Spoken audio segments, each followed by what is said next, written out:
Hello everyone, I'm the Saxy Gamer. Today we're here for yet another Civilization 6 Leader Spotlight, where today we're taking a look at Philip II of Spain. So Philip's first ability is known as Escorial, and it makes it so that his Inquisitors can remove heresy one extra time, almost as if it is some kind of Spanish Inquisition. Nobody expects the Spanish Inquisition! I'm definitely going to be getting copyright strike for that, but it's going to be hilarious, so I don't even care. But, in addition to this Inquisitor bonus, Philip makes it so that his combat units have a bonus of +4 combat strength against players following other religions. And this is whenever a player has a majority religion that is not Philip's own. So, El Escorial is... actually, it's decent. It's not terrible. The extra charge on Inquisitors I don't think is very, very good at all. I mean, it really... I guess it can be kind of nice, but normally if you're going for religion and you're focusing it really hard, hopefully you won't ever have to use very many Inquisitors to remove heresy.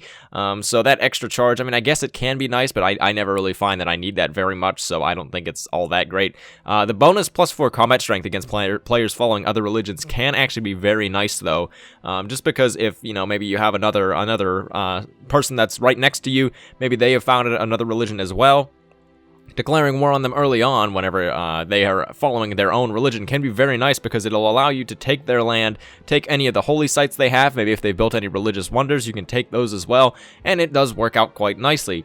The only thing that really sucks, though, is that this does not synergize very well with Crusade, because Crusade makes it so that you get that +10 combat strength in your foreign cities that follow your religion, so synergizing that with this ability doesn't really work that well, because if you convert too many opposing cities to your religion, then it's no longer going to be the majority religion in their empire, so you're going to lose that +4, so you can kind of sometimes use Crusade to synergize with this, but not always, so it is a bit finicky, and overall I think it is just kind of a decent ability. Philip's second ability is known as Treasure Fleet, and it allows him to form fleets and armadas earlier than usual, so that is at mercantilism as opposed to, I don't really know what it normally is, but in addition to this, trade routes between multiple continents receive bonus gold for routes to other civilizations, and bonus food and production for routes between his own cities. And there is another thing about loyalty for the mission, but we'll talk about that when we actually talk about the mission. So Treasure Fleet I don't find to be very useful on Spain, just because Spain doesn't really benefit very much from the things that Treasure Fleet gives, so the extra gold for trade routes between multiple continents can actually be quite nice, because I believe it is a +6 bonus if you're going between continents, which can actually be quite impactful, especially if you happen to start on a continent split or something like that, then it can be nice. The bonus food and production, though, I believe it's only +1 food and +1 production if you're on different continents, so that's pretty small. It's not very much of a helpful bonus. It is, I guess, a little bit better, but not very much. But the other thing is, Philip doesn't really tend to use all that much gold. I mean, if you are going to go domination as Philip, then you can use that gold, but overall, I just don't find it to be that useful, and if you're not on a continent split, then this can be quite hard to utilize, just because trade routes only have so far of a range, so if you're not in range of another continent, like, easily early on, then it's going to take a while before this ability even comes into effect, and then by that time, +6 gold isn't going to be that impactful anyways, so that kind of sucks. The part about forming fleets and armadas earlier than usual, once again, I don't think that's very good, just because I never really find myself combining units in the fleets and armadas. I pretty much always will build them straight, like just outright with the seaport, because once you get the seaport, you're allowed to just build like an armada, just like straight from the get-go in the city, and I think that is very worth it, but normally I don't find it to be all too worth it to just combine into fleets and armadas, and also just the fact that it's a little bit earlier than usual isn't all too helpful, so Treasure Fleet overall, it's not a bad ability, but it's also not very great. Moving on to Philip's unique unit, we have the Conquistador, which replaces the Musketman. It has a melee strength of 55, which is the same as the Musketman, a movement of 2, which is also the same as the Musketman, and a production cost of 250, which is up +10 from the Musketman. In addition to this, the Conquistador gains +10 combat strength when on a tile with a religious unit, and it is able to convert captured cities to Spain's religion. And this is when either the Conquistador captures the city, or if the Conquistador is adjacent to the city that is being captured, it will still convert. And in addition to this, the Conquistador requires no resources. So overall, I think that the Conquistador is a pretty good unique unit, actually. The fact that it replaces the Musketman and is not totally unique is very nice, because that means you can pre-build into them. They are a little bit expensive to pre-build into, just because they do have that higher production cost, but +10 production cost isn't going to be that huge of a difference if you're going to build them outright, and it's not going to change the upgrade cost as well too much, but it is just slightly more expensive. But overall, the additional cost is not very high. The +10 combat strength when on a tile with a religious unit is quite quite impactful, actually. If you're able to just get a few missionaries out with your conquistadors, then they'll have 10 higher combat strength than musketmen's, which makes them almost even competitive with infantry. And then if you then consider, the fact that you might be getting +4 additional combat strength from your ability, then the conquistadors can be quite ridiculously strong. So overall, the conquistador, I think, is actually a pretty good unique unit. As far as Spain's unique tile improvement is concerned, we have the Mission, which is a unique tile improvement that is unlocked with Exploration. It provides +2 faith, and it then will provide an additional +2 more if it is not on a home continent, so that's not the continent that your capital is on. It provides +2 science if adjacent to a campus, and it also will provide a +2 to science outright with cultural heritage as well. Also, if you have Rise and Fall, the Mission will provide +2 loyalty per turn if built next to a city center on a non-home continent.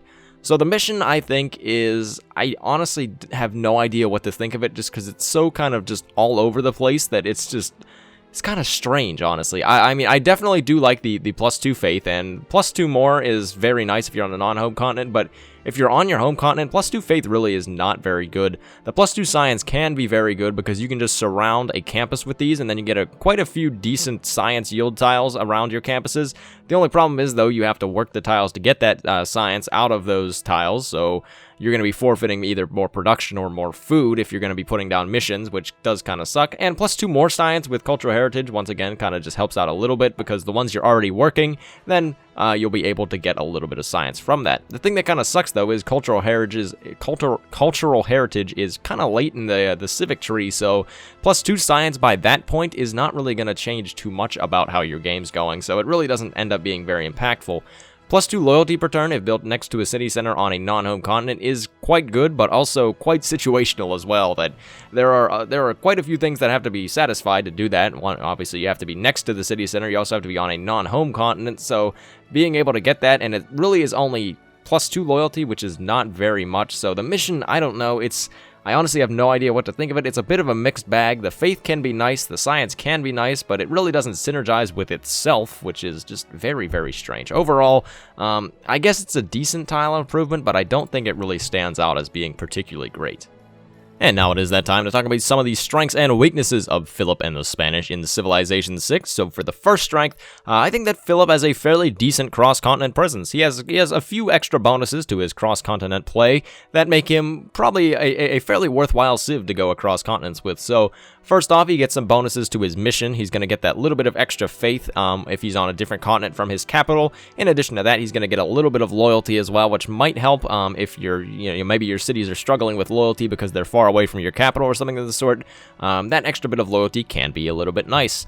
In addition to that, he's going to get some bonuses to sending his trade routes across continent splits, so you're going to be getting a little bit of extra gold if you're going to someone else's civ, or a little bit of extra food and production if you're going to one of your cities, which can help if you've just newly settled a city on a different continent from your capital, to send it back to your own cities and give it a little bit of boost of food and production to start off. So overall, as a cross-continent civ, I think that Philip is fairly decent. The other big strength of Philip is that the Conquistador is a quite strong unit. It really is able to steamroll a lot of the things whenever you get it, especially if you're able to, well, I mean, really only if you're able to get it on a tile with a religious unit. So if you're able to purchase a bunch of missionaries or even, inquisitors or anything of the sort, having those with your Conquistadors can just be insane, because +10 combat strength is a huge boost, and it almost effectively doubles the damage that you can do, and like halves the damage that you'll take. And that's something I'll talk about very soon in upcoming in-depth videos. So if you're confused by that, don't worry, we'll talk about that in a little bit. But the Conquistador, just being able to get that +10 combat strength is very, very nice, and it is a quite strong, unique unit. As far as weaknesses go, though, Philip really, he has some pretty big ones. The first one is that just playing that cross-continental style has gotten severely weakened by Rise and Fall whenever loyalty was added, just because if you're not settled on a continent split already, so like if you don't spawn on a continent split, or there's not one like immediately at your borders, it can be so hard to get cities on another continent because they will almost certainly flip due to loyalty, that it really just kind of ruins the effectiveness of some of Philip's playstyle. So if you're not playing on maybe like a Pangaea map type, and you're not playing and you don't get lucky and you don't spawn near a continent split, then you're probably not going to be making use of very many of the cross-continent bonuses unless you're going to war and just taking a bunch of cities on other continents and just getting a huge presence on other continents.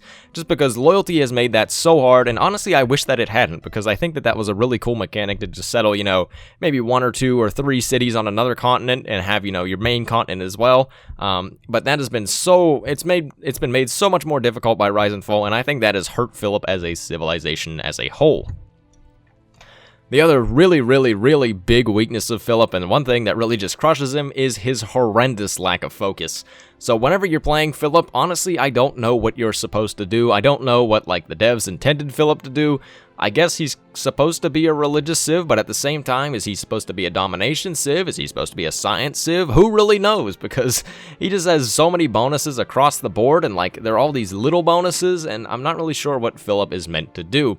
So, you know, you get that additional combat strength if people are not following your religion, so then you would think, all right, Philip is and you have the good Conquistador as well, so maybe you think, all right, you know, Philip is a pretty good domination civ, so you play domination, but at the same time, that's really his only bonus to domination, is that one ability, that one part of that one ability, so that's a little bit confusing. And then you maybe look at the mission and you go, all right, you can have the potential to get a +4 science tile from having the mission, so maybe going science as Philip is a good idea.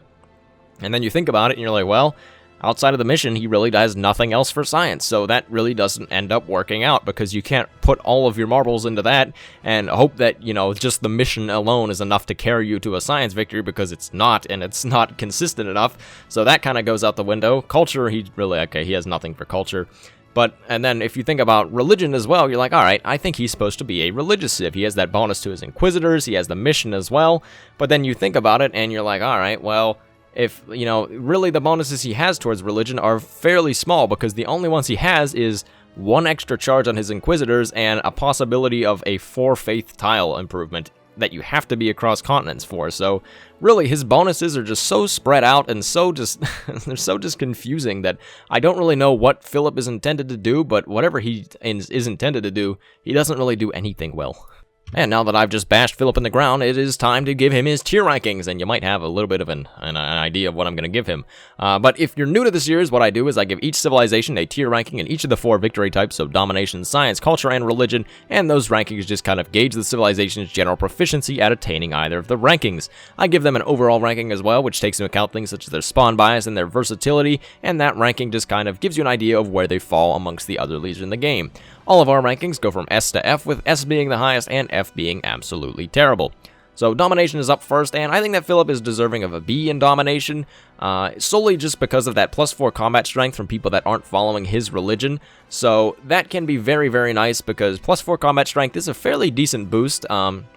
In addition to this, he has the Conquistador, which is a very strong unit, and just playing domination and going across continents through conquest can be very good, because Philip does get some cross-continent bonuses, so being able to take that land from other people and make it stable, you don't really have to worry about loyalty if you have a bunch of cities on another continent. That can be very nice, so I think Philip is a decent domination civ and quite deserving of the B tier ranking. Science is up next, and I think that Philip deserves a C. Really, the only thing that he has going for him is the mission, which can possibly give you +4 science on a tile, but the fact that it's a tile improvement that you have to be working those tiles to get that science really sucks, because that means that you sacrifice production or you sacrifice growth, neither of which you want to sacrifice if you're going for a science victory, so just considering the relative lack of bonuses, I think he is deserving of the C ranking. Culture's up next, and kind of more of the same here. Philip really just has nothing to, you know, give him towards culture. He doesn't have any culture improvements, doesn't have any tourism improvements, so he really is just average and deserves a C. Religion's up last, and I think that Philip deserves a B. He's really just kind of okay in religion. He gets that 1 extra Inquisitor charge, which can be nice. He gets a little bit of faith from his missions, which can be nice, because faith output is very important for religious victory, so just getting more faith per turn can be quite helpful. And the Conquistadors as well, whenever they take cities, they will convert to Philip's religion, which is a very nice thing as well. So overall, Philip is slightly better than average in religion, and that's why I think he gets the B. For his overall ranking, though, I definitely think that Philip deserves an F. He has so much potential to be a good civ, but he fails to just capitalize on any of it, and he ends up just being really bad. because as I talked about in like the strengths and weaknesses part, he really just lacks focus. Like he has some very good domination attributes, but he only has like one good domination attribute, or one good religious attribute, or one decent science attribute. He really just fails to focus in on anything, and as a result, he ends up being not like just kind of lackluster at everything, and fails to stack up or fails to compete with other civs in the game because they're all more specialized than he is. So overall, I don't think Phillip is a very good civ at all, and I think he is quite deserving of the F tier ranking. So thank you everyone for watching. I have been the Saxy Gamer. If you enjoyed the video, feel free to like. If not, feel free to dislike. If you're looking for more Civilization 6 content, feel free to subscribe. Thank you for watching, and goodbye.